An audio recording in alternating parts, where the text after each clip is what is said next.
Olá, sejam todos muito bem-vindos ao canal Teacher Drone Cursos Abertos de Qualificação. Eu sou o professor João Ronaldo Soares e estamos dando início à nossa quarta aula do curso de formação de garçom. Na aula de hoje, nós vamos falar um pouquinho da história da gastronomia e da ocupação do garçom. Vamos lá? O surgimento da ocupação do garçom.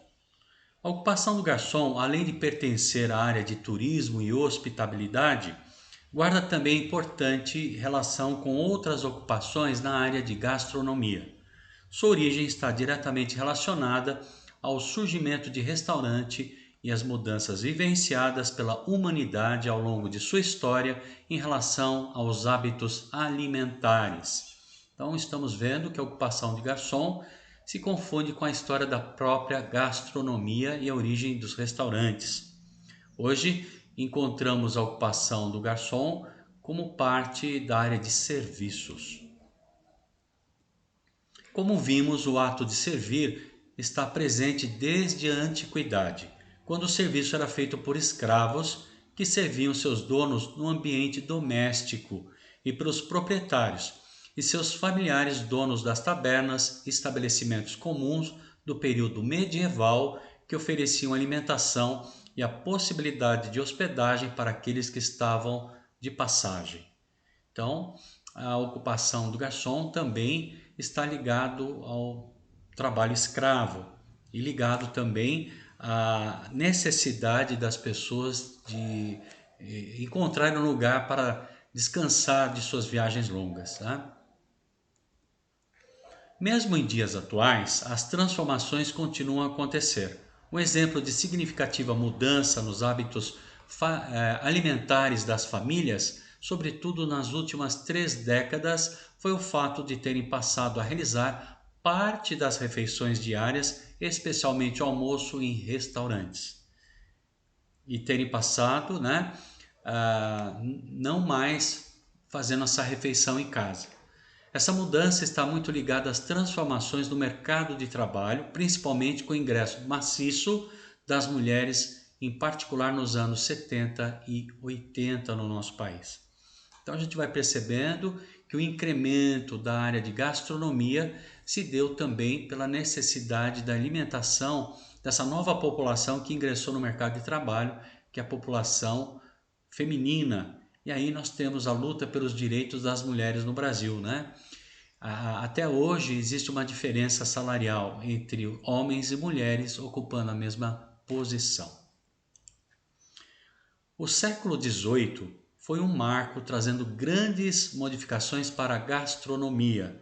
As refeições começaram a ser servidas de maneira individualizada.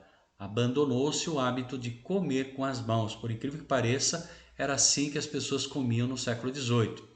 E os alimentos passaram a ser dispostos nos pratos para encantar o olhar antes de serem provados, como nós estamos vendo nessa imagem que tiramos do blog Estilo Bem Dizer. Comida mineira, conheça suas origens, características e festivais.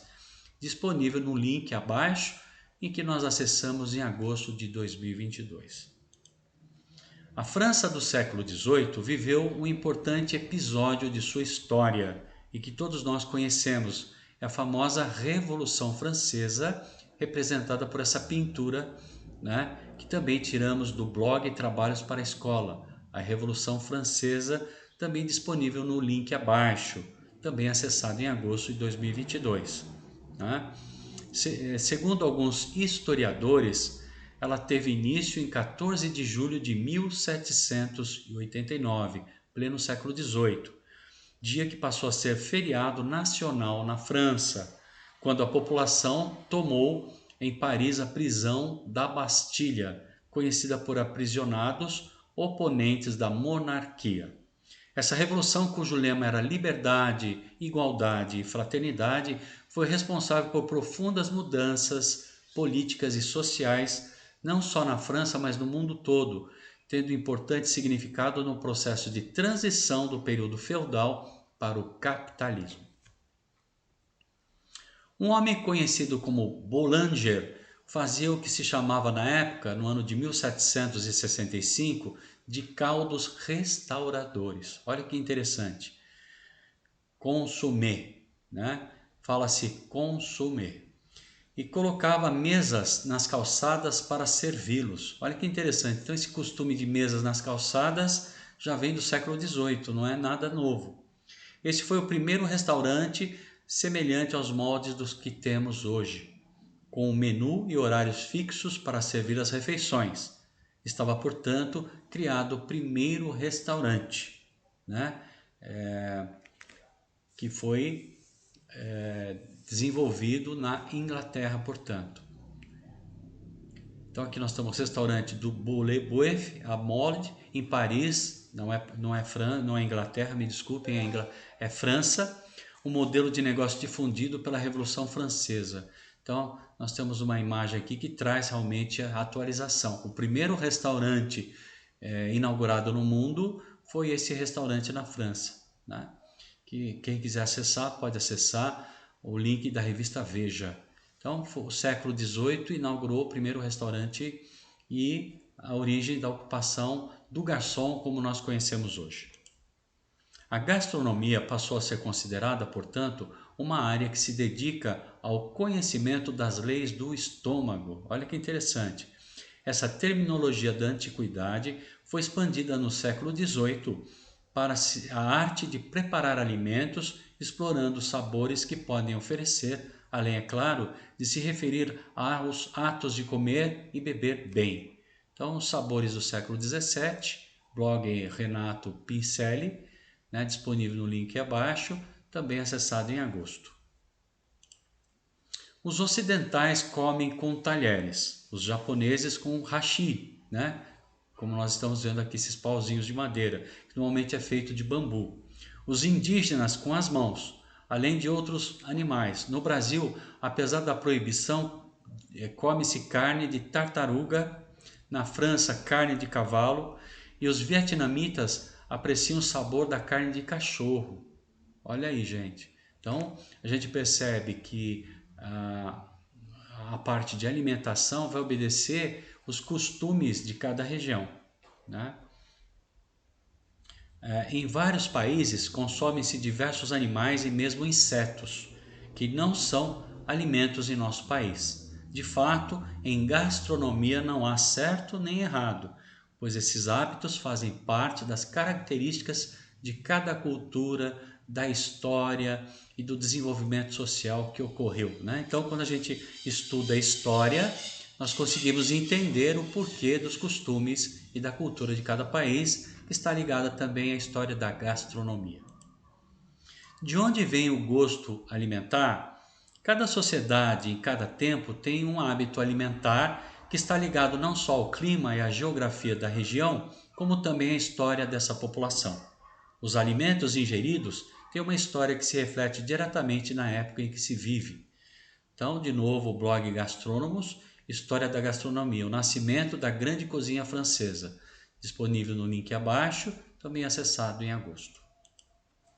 Ao nascer, o ser humano passa por um longo processo de formação do gosto e dos hábitos alimentares, em que os alimentos comuns de sua sociedade passam a ser seus alimentos prediletos e muito saboreados. Assim, a cozinha é um lugar privilegiado onde se pode compreender os hábitos alimentares, suas transformações e permanências ao longo do tempo.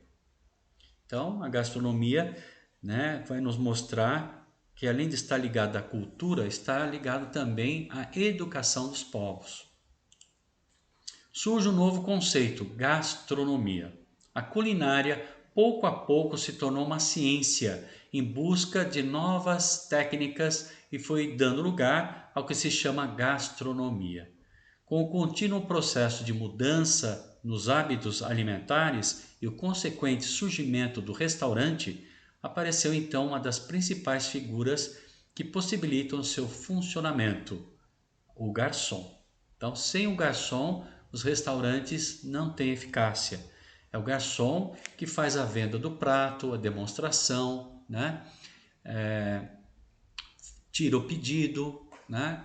sugere uma bebida, sugere uma sobremesa, né? Sugere o prato do dia. Então, o garçom é aquele vendedor da gastronomia que vai fazer o atendimento direto ao seu cliente. Foi nesse momento da história que o ato de servir em estabelecimentos passou a ser uma função específica do garçom.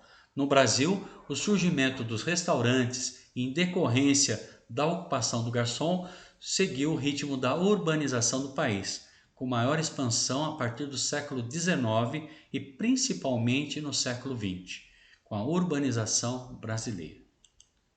A chegada da corte portuguesa ao Brasil em 1808, como vimos, foi um momento importante no desenvolvimento do país, seja cultural, seja do comércio, seja da indústria e seja na área de prestação de serviços, né? Em especial, né, na cidade do Rio de Janeiro, que foi sede da corte de Dom João VI. Ele permaneceu lá por 13 anos.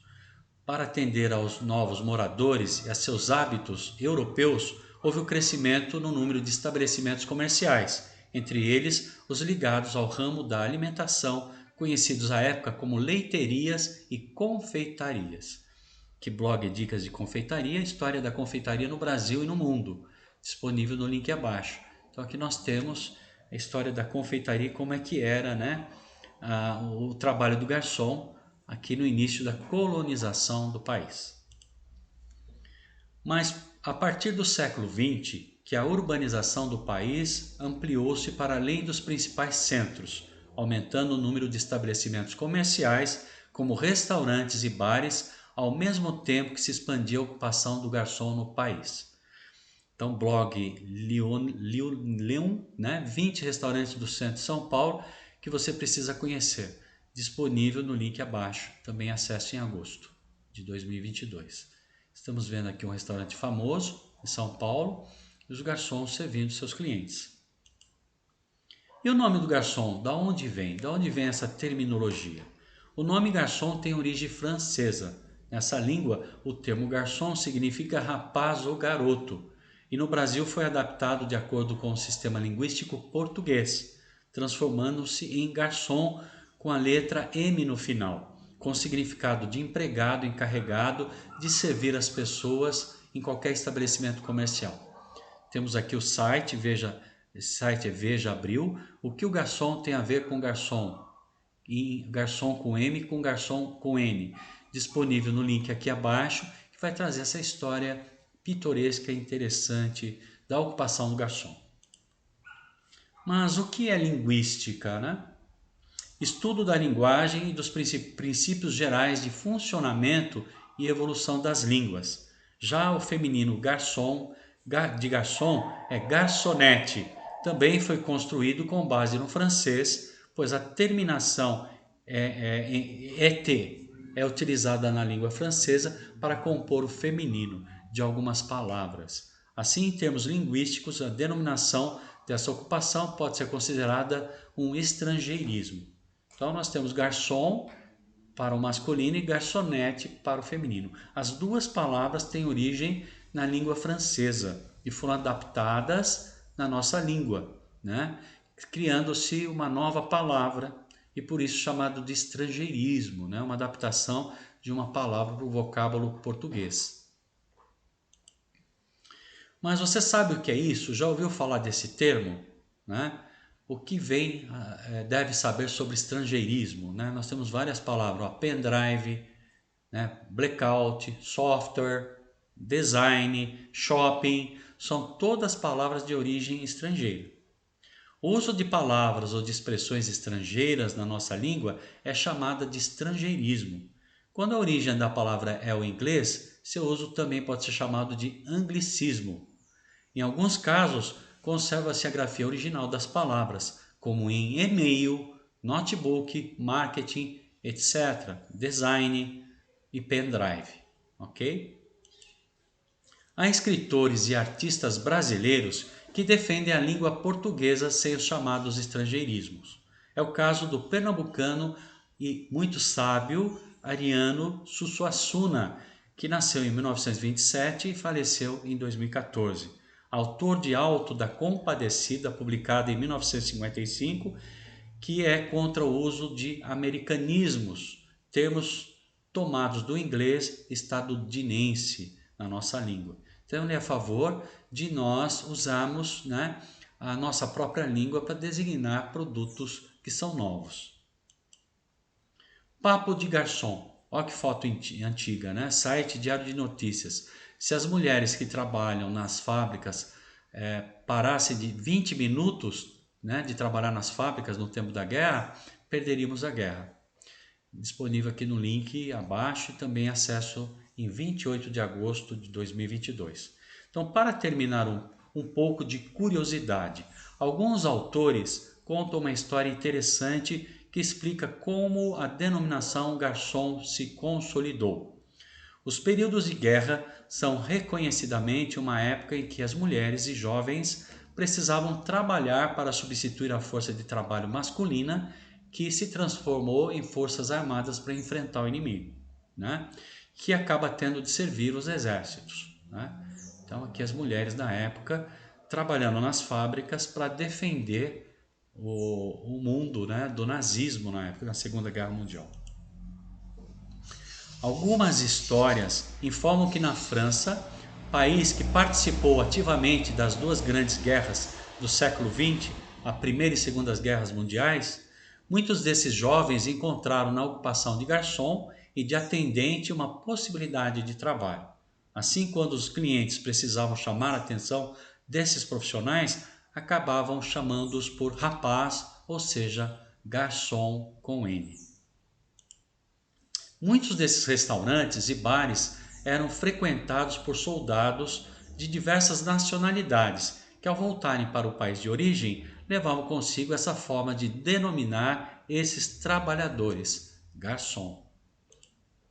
E aí, nós estamos concluindo a nossa quarta aula do curso de formação de garçom. Falamos na aula de hoje a história da gastronomia, né, que nasceu com a necessidade da humanidade viajar, se hospedar e os costumes de alimentação obedecem os costumes, valores e crenças de cada povo. Dentro da gastronomia vimos que não existe certo ou errado. Existem alguns países que consomem alimentos que para nós seria impossível, né, como insetos, carne de cachorro, né, carne de gato em alguns lugares, né, mas muito bem aceito em muitos países. E por isso nós respeitamos. No nosso país, o costume está mais ligado à comida mineira, à comida nordestina. A feijoada se disseminou com uma comida bastante aceita em todas as capitais do nosso país, né?